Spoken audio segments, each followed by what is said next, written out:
नाज़रीन, रुपया पैसा में आपको खुशामदीद कहते हैं। मैं हूं अली नासिर।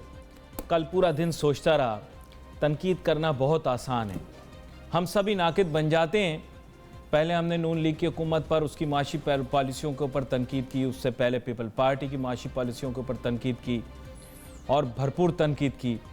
अब पीटीआई की बारी है, पीटीआई के ऊपर भी तनकीद कर रहे हैं। लेकिन कल मैं सिर्फ सोच रहा था कि छोटी सी कोई चीज़ होती है हमारी, या छोटा सा हमारा कोई मामला होता है, ज़रा सी भी अगर उसके अंदर पेचीदगी आ जाए तो उसको हल करने के लिए हम कितने अभाम का शिकार हो जाते हैं। छोटे छोटे मामलात को हम हल नहीं कर पाते। सब्ज़ी वाले के पास जाते हैं, उसके साथ बहस करते हैं, डिस्कशन करते हैं इतनी देर तक। आम आदमी की बात कर रहा हूँ मैं। कोई चीज़ लेनी हो छोटी सी, उसके लिए इतने परेशान रहते हैं, बेचैन रहते हैं। कोई छोटा सा फैसला हमें जो नुकसान पहुँचा सकता हो या फ़ायदा पहुँचा सकता हो, उसके लिए पूरा दिन सोचते रहते हैं। हुकूमत को भी थोड़ा वक्त देना चाहिए। मेरे ख्याल कुछ ज़्यादती हमसे हो जाती है इस मामले में। इस मौजू पे मैं चाहूँगा कि आज बात करें और हुकूमत की कारकर्दगी भी थोड़ा सा असेस करें, लेकिन मेरे ख्याल थोड़ा सा हल्का हाथ रखना पड़ेगा। सेनेटर अब्दुल हसीब खान साहब मेरे साथ मौजूद हैं, मारूफ सनती शख्सियत भी हैं। इनसे मैं जानना चाहूँगा कि जनाबे वाला अब आगे क्या करना है। सेनेटर अब्दुल हसीब खान साहब, मैं जो बात की मेरे ख्याल उसके बारे में भी थोड़ी आपसे राय ले लेता हूँ। हुकूमत के ऊपर तनकीद करना आसान है, लेकिन मैं कल खुद सोच रहा था वैसे ऐसा शायद हो शायद ना हो।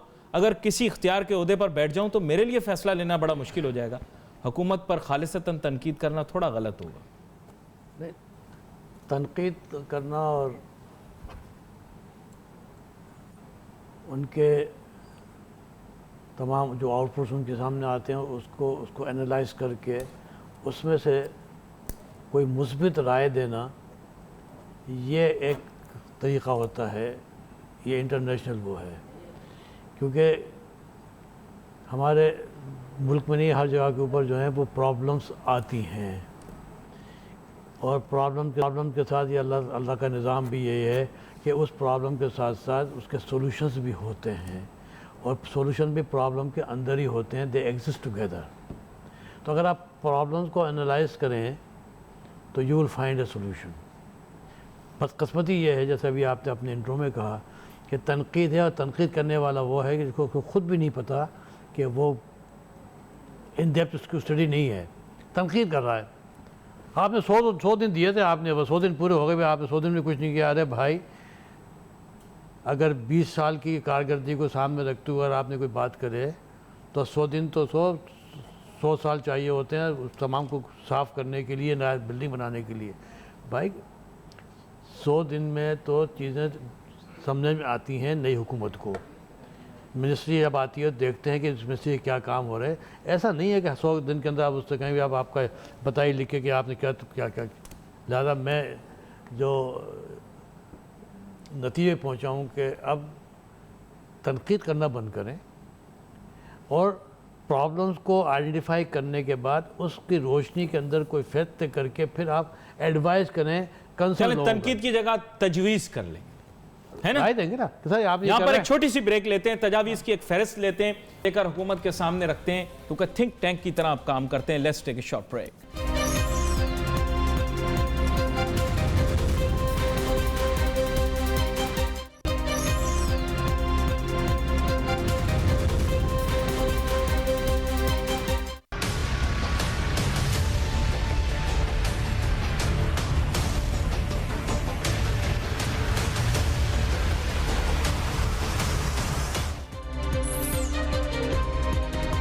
नाज़रीन, welcome back after the break.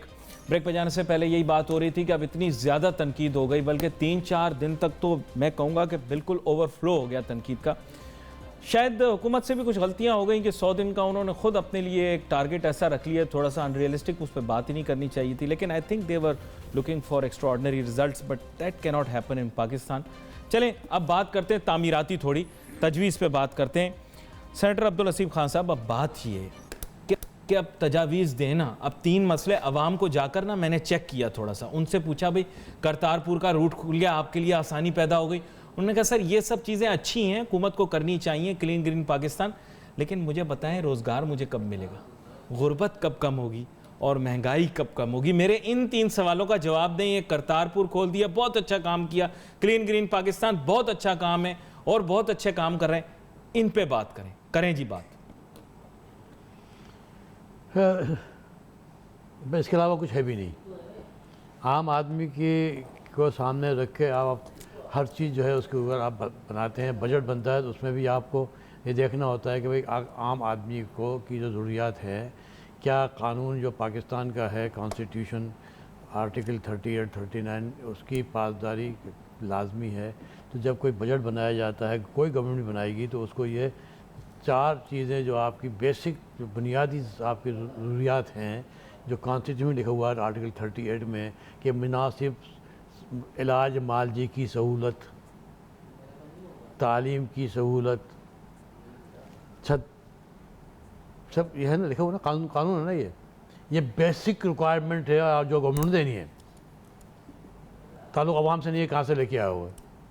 तो अब वो कॉन्स्टिट्यूशन कितना अप्लाई हुआ आप जानते हैं। जैसे मैंने पहले भी कहा था कि जब बच्चा स्कूल में नहीं जा रहा था, वो आपने एजुकेशन का बताया था, लेकिन वो अलमिया है। उसमें अलमिया 2 तरफ से, इसलिए कि गवर्नमेंट ने भी इस पर कुछ नहीं किया, सही पॉलिसी नहीं बनी एजुकेशन की। फिर जो सो कॉल्ड सिविक सोसाइटी है उसकी अपनी ज़िम्मेदारी होती है, अगर वो यानी मुसलमानों की ज़िम्मेदारी होती है।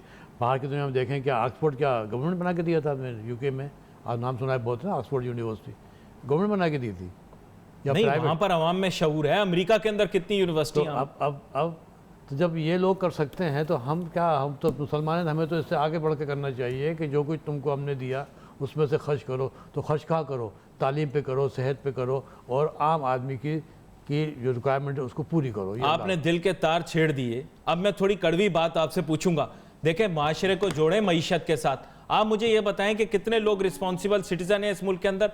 गवर्नमेंट को हम ब्लेम करते हैं, तनकीद करते हैं। आप मुझे बताएं, ये कूड़ा सड़कों पे पड़ा हुआ है, इसके अंदर कितनी जिम्मेदारी हुकूमत की है, कितनी आवाम की है, कितनी जिम्मेदारी आवाम की? सर, सबसे पहले जिम्मेदारी जो है वो आवाम की आती है कि वो अपने घर के सामने साफ़ रखे, मैं अपनी फैक्ट्री के सामने साफ़ रखूं, ये पहली जिम्मेदारी है। कचरा उठाने की जिम्मेदारी जो है फिर वो गवर्नमेंट की है। अगर वो कचरा वहीं फैला दें और फिर कचरों का ढेर बन जाएं तो गवर्नमेंट का मतलब गवर्नमेंट ने कोई काम नहीं किया। कराची के साथ क्या हुआ, कराची के साथ ये हुआ कि सिटी गवर्नमेंट, KMC, सूबाई हुकूमत, 2 म्यान में तलवारें हैं। वो कहता है उसकी ज़िम्मेदारी थी, वो काम नहीं कर रहा है, वो कहते हैं उनकी जिम्मेदारी थी, वो काम नहीं कर रहे। नतीजा क्या हुआ कि ये खंडर बन गया कराची। Blame game. जब अब ये देखें, ये ब्लेम गेम क्यों हुआ, ये आप भी जानते हैं, मैं भी जानता हूँ। जब तक पूरी दुनिया को यार सामने रख के बातें करनी चाहिए मुझे और आपको भी। हाँ, तमाम दुनिया में क्या है, बल्दियाती निज़ाम, जहाँ पर के आम आदमी अपने महल्ले का जब काउंसलर होता है ना, उसकी जिम्मेदारी होती है कि वो अपने छोटे से अपने महल्ले का, हुकूमत के एजेंडे में शामिल है भाई। फिर वहाँ काउंटीज होती हैं। अब चले जाइए बाहर के मुल्कों में, UK चले जाइए, वहाँ काउंटीज है ना, बिल्कुल, वो अपने काउंटीज के अंदर वो अपना कमा रहे हैं, अपना लगा रहे हैं, और कुछ गवर्नमेंट भी उनकी मदद कर रही है। लंदन का शहर देख लें, उसका मेयर जो है वो तो अगर आपने जिस्म से रूह निकाल दिया है तो भाई जिस्म सड़ जाता है। आपने अपने निज़ाम को सड़ा दिया बाय क्रिएटिंग कि आपने अपने KMC बना दी, सूबाई हुकूमतें बना दी, आपने बल्दियाती निज़ामी में आपने अपना मिनिस्टर बन गए, मिनिस्ट्रीज बन गई हैं, लेकिन बल्दियाती निज़ाम आपने नहीं बनाया। बल्दियाती निज़ाम के अलग कवानीन हैं जो कि एक आखिरी आदमी तक भी वहाँ ताकत पहुँचती है, पावर। ये कॉमन मैन के इश्यूज आप बता रहे हैं। कॉमन मैन के इशू जो है वो उसके अपने इलाके का करेगा भाई। वहाँ से तो हर आदमी वज़ीर आज़म से पूछना शुरू कर देता। लाहौर से आके अपने वो सजाई टाउन के का नहीं करेगा, सजाई टाउन का जो काउंसलर है वो करेगा। आज तक कभी किसी ने बात की, कोई बात मैंने सुनी नहीं है कि जो एंकर बैठ के बातें करते हैं कि उन्होंने कहा कि साहब रूह है, अगर बल्दियाती निज़ाम आपने एक मुल्क में कायम नहीं किया तो आप आम आदमी को रिलीफ नहीं दे सकते। बिल्कुल मान ली आपकी बात। अच्छा, जब आपने बल्दियाती निज़ाम बना दीजिए। दूसरा यह है कि हमारी जो सिविक सोसाइटी है वो भी अपनी जिम्मेदारियों को पूरी करे। देखें, इंडस्ट्री पाकिस्तान में अभी भी है लेकिन पॉलिसी नहीं है। मैं आपसे कह रहा हूँ कि ये आपने कहा कि ये रोज़गार कैसे मिलेगा, रोटी कैसे मिलेगी, कैसे मिलेगी? मीडियम इंटरप्राइज से भी आप आगे निकल जाइए। आपको किसने मना किया है कि आप वैल्यू ऐड नहीं करें? किसने मना किया है? पहाड़ है आपके पास मार्बल, पता है ना आपको, तो हर दूसरा पहाड़ मार्बल का है बलूचिस्तान में, हर दूसरा पहाड़। और ऐसा पत्थर दिया है अल्लाह ताला ने इस मुल्क को कि जो किसी के पास नहीं है। तो हम तो बम ब्लास्टिंग से तबाह कर रहे हैं। नहीं, बम ब्लास्टिंग हम क्यों करते हैं? क्योंकि हमने बड़े बड़े पत्थर तोड़ के हम भेज देते हैं अपने पड़ोसी ममालिक को, फिर वो वहाँ से जो है वो पॉलिश करके कटिंग करके हमको वापस भेज देते हैं वैल्यू एड करके, और हम उसको डॉलर में दे रहे होते हैं, फिर कहते हैं हमारा डेफिसिट बढ़ गया। और भाई पहाड़ के वहीं पहाड़ के जड़ के अंदर जाके अपनी फैक्ट्री लगा लो और वही क्वालिटी प्रोड्यूस कर सकते हैं। मशीन करती है ना। चलिए ये तजवीज़ देते हैं। अगर भाई तजवीज़ दे रहा मैं तो कह रहा हूँ आपको, भाई आप वहाँ पर पहाड़ के नीचे अपना मशीन लगा दीजिए, वो मशीनें जो कि स्पेन में इटली में होती हैं, और वो अपना पत्थर निकाल के देती है। उनकी मार्केट ख़त्म हो जाएगी, इसलिए वो पत्थर उनके पास वो नहीं है जो हमारे पास है। ये बड़ी अहम बात आपने की है। मुझे एक छोटी सी ब्रेक लेनी है, ब्रेक के बाद जब आते हैं तो इस मौजू पर बात करते हैं और मजीद तजावीज़ के मुतालिक भी बात करते हैं। Let's take a short break.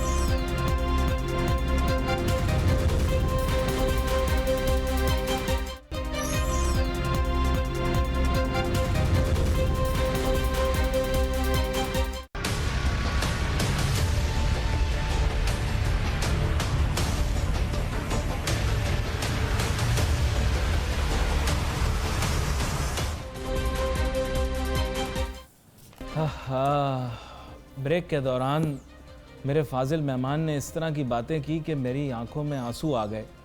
मैं आज कोशिश कर रहा था कि मैं ख़ुद पर काबू रखूंगा, सोचता मैं रहा था ये बात ज़रूर करूंगा। जब मैं नन्हे मुन्ने बच्चों को सड़कों पे देखता हूँ, ना पैर में चप्पल होती है, ना उनके पेट में रोटी होती है, किस तरह से वो लोग इधर से उधर मूव अराउंड कर रहे होते हैं, बैगिंग कर रहे होते हैं, भीख मांग रहे होते हैं। ये वो लोग हैं जो अपनी इज़्ज़त नफ्स पर कॉम्प्रोमाइज़ करने के लिए तैयार होते हैं, लेकिन बहुत सारे ऐसे लोग हैं जो कि नहीं करते कॉम्प्रोमाइज़, और उनकी गुर्बत का आप अंदाज़ा नहीं। बहुत दफ़ा जा रहा होता हूँ तो देखता हूँ कि कूड़े के ढेर होते हैं, वहाँ पे जानवर खा रहा होता है और साथ ही इंसान भी।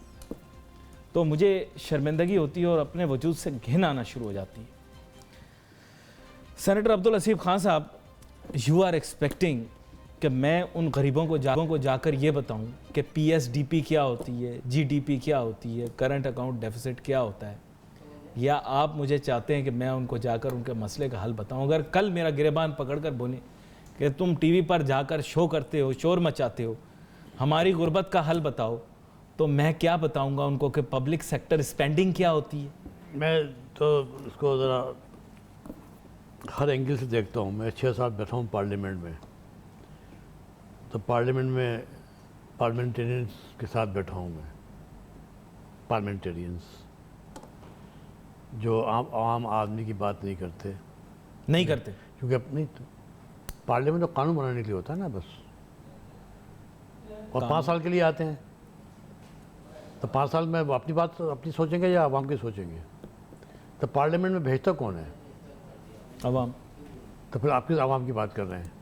उसी आवाम की बात कर रहा हूँ ना, उनको दिलासे देते हैं। अब आप उसको उनको जब कहते चलो आपने बात की, मैंने खाली छेड़ा था, मैं आपको पूरा सिनारियो बता दूँ ना आपको कि आवाम के लिए कवानीन पाकिस्तान में बने हुए थे 1973 कॉन्स्टिट्यूशन, उसमें उसको बड़ी सिक्योर किया गया हुआ है।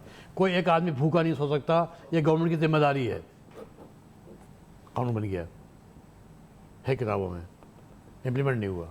क्यों नहीं हुआ? इसलिए नहीं हुआ कि आपने बाकी कवानीन पे जिस तरह इस पर अमल नहीं किया, बाकी कवानीन पर आपने अमल नहीं किया। लिहाजा कोई चीज़, मैंने अभी आपको एक मिसाल दी कि ये वैल्यू ऐड करने में किसने आपको रोका है।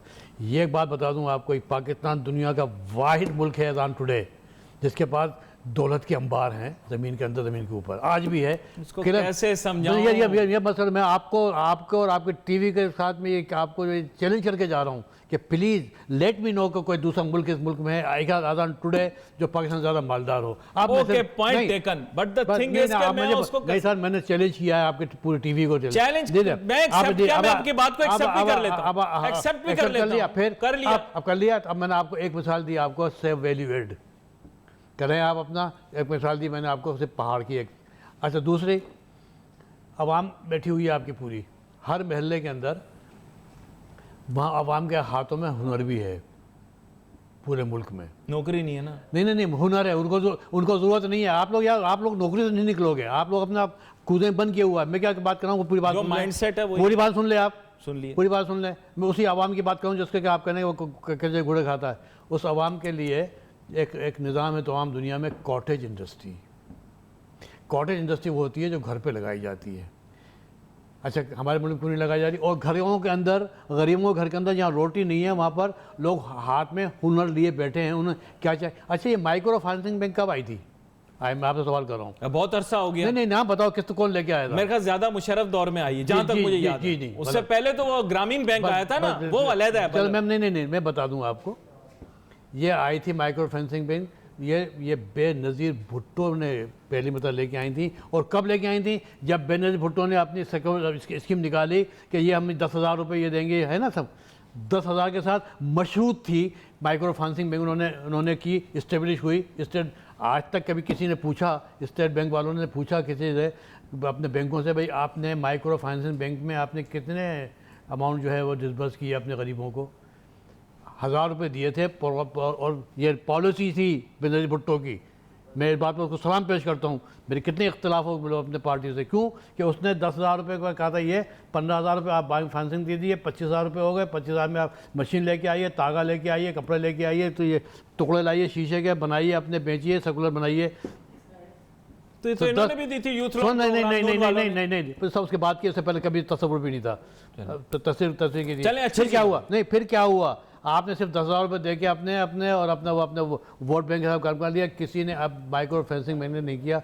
किसी ने नहीं पूछा स्टेट बैंक से भाई कि आप उनको पाबंद कीजिए कि उन्होंने जो है वो साल में इतना देना है। पूछ लेते हैं, लेकिन अभी मुझे घबराहट पता क्यों होती है? क्योंकि मुझे लग रहा था कि इमरान खान आया ना, फौरन आते ही सबसे पहले इदारों को झंझोड़ देगा, स्टेट बैंक, एससीसीपी। ये आपका ख्वाब है। शुरू में जोश आया था, फिर उसके बाद नहीं, ये ख्वाब, आप ख्वाब कुछ दिखाई नहीं दिया मुझे। या ख्वाब की बातें कर रहे हो यार। 100 दिन के अंदर क्या कोई 20 साल की गंदगी साफ हो सकती है क्या यार? क्या बातें कर रहे हो? नहीं तो करेंगे, करेंगे, आपको लग रहा है करेंगे। वैसे ही आप दिलासा ही दे दें। जब इमरान खान आए थे ना, जब उन्होंने कसम उठाई थी, उन्हें पता ही नहीं था कि ये मिनिस्ट्री में क्या सब चीज़ें। जब वो आके बैठे, हुकूमत फॉर्म हुई, आपके कैबिना बनी, तो फिर पता चला कि ओहो यहाँ पे ये भी खराबी है, ये भी खराबी है, ये भी है, ये भी है। तो 100 दिन को आपके पास और कोई काम नहीं है। नहीं, आज इजलास खुद कर रहे हैं ना 100 दिन पे। वो बताएंगे आपको पूरा प्रोग्राम, लेकिन आपको नहीं सोचना चाहिए कि जी 100 दिन के में नथिंग विल हैपन, और आपको टाइम देना चाहिए हुकूमत को। नहीं, आई एम गिविंग। तो खत्म हुई बात। तो 100 दिन की बात मत कीजिए। जो पाकिस्तानी इमरान खान से 100 दिन का हिसाब मांग रहा है, वो इंसान बेवकूफ़ है। उसको पता ही नहीं है कि 100 दिन के अंदर हमने नहीं मांगा हिसाब, वो दे रहे हैं। नहीं, वो नहीं दे रहे, वो दे रहे हैं, तो हम उसको देख रहे हैं। वो ये बता रहे हैं, हिसाब नहीं दे रहे, वो बता रहे हैं कि उन्होंने क्या किया, जिसके नताइज आपको जो है वो 1, 2, 3 महीने में नहीं आएंगे। इसमें महीने चाहते होते हैं। लेकिन मैं आपसे कहता हूँ, as a businessman, have an experience of 56 years. आपकी तो इतनी उम्र भी नहीं है जितना मेरा एक्सपीरियंस है। नहीं, तो मैं अपने एक्सपीरियंस की बुनियाद पे कह रहा हूँ। मेरा एक्सपीरियंस जो है कोई मामूली एक्सपीरियंस नहीं है। मैं कभी बात करूँगा, बताऊँगा कि मेरा एक्सपीरियंस को मल्टीप्लाई किए 10 टाइम्स। मैं अपनी एक्सपीरियंस बुनियाद पे कह रहा हूँ कि जो गवर्नमेंट ने जो पॉलिसी इख्तियार की हुई हैं, उस पर जब अमल होगा तो इस मुल्क में बड़ी बेहतरी आएगी। सब्जेक्ट टू एक है कंडीशन में, बताएं, कि अगर उन्होंने जो उनके तकारीर में वो कहते थे 22 साल तक कहते थे, अगर उन्होंने करप्शन के ऊपर काबू नहीं पाया, ये मैं नहीं कह रहा हूँ, जब तक के करप्शन के हवाले से जो मेरा पैसा मुल्क से बाहर गया है वो वापस नहीं आएगा।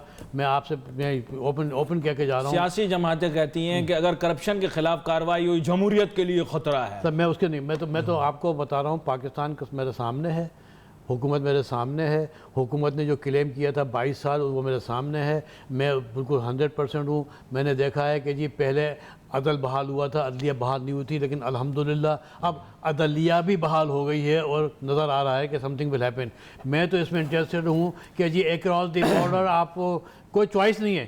अक्रॉस द बॉर्डर आपको सब आदमी जो कि करप्शन में मुलव्विस हैं उसको अनअर्थ करना है और उनसे पैसा लेना है। चल के अगर ये नहीं किया तो फिर आप उम्मीद मत रखें कोई नथिंग विल हैपन। ऊपर से आप कोई मनोसलवा आएगा। तवक्को है? फिर मुझे प्रोग्राम पेशगोई है या तवक्को है? तवक्को नहीं है, ये आपके लिए ज़रूरत नहीं है, बल्कि इसके बगैर आप, मैं कह रहा हूँ कि नथिंग विल हैपन।